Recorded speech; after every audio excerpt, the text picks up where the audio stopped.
Grabe talaga ang pressure pag co-baker mo na ang umorder sa'yo ng cake. Di ba?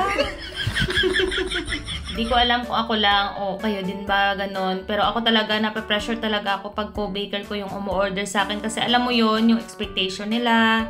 Yung alam nila yung mga tinatago mga chismis sa cake na hindi nalalaman ng mga customer natin. Pero sila mabosisi yan. Isa-zoom in pa yan.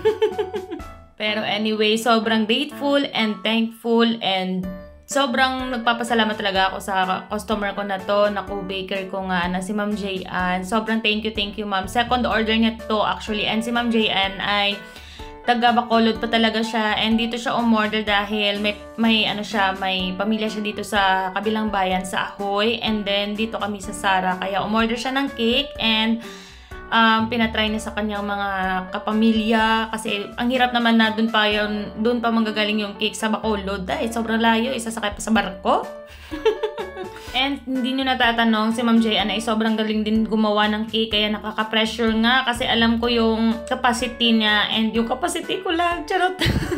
Hindi naman sa pinuput down ko yung sarili ko, pero alam ko na marami pa akong matututunan sa buhay ko bilang baker.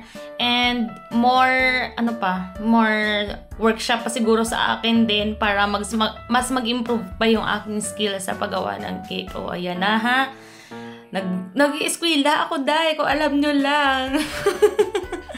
Alam nyo kasi sa buhay natin, kung gusto talaga natin mag-grow and mag-upgrade and mag-level up sa ating negosyo or career, hindi dapat tayo tumigil na mag-learn pa sa mas maraming mga bagay-bagay na nakakatulong naman sa ating negosyo. So ito na ang ating final look ng ating cake, and thank you so much Ma'am Jayan, and happy birthday Mama Mary, and thank you so much guys for watching. Please i-follow niyo po ako sa mas marami pang cake videos. Bye! Babush!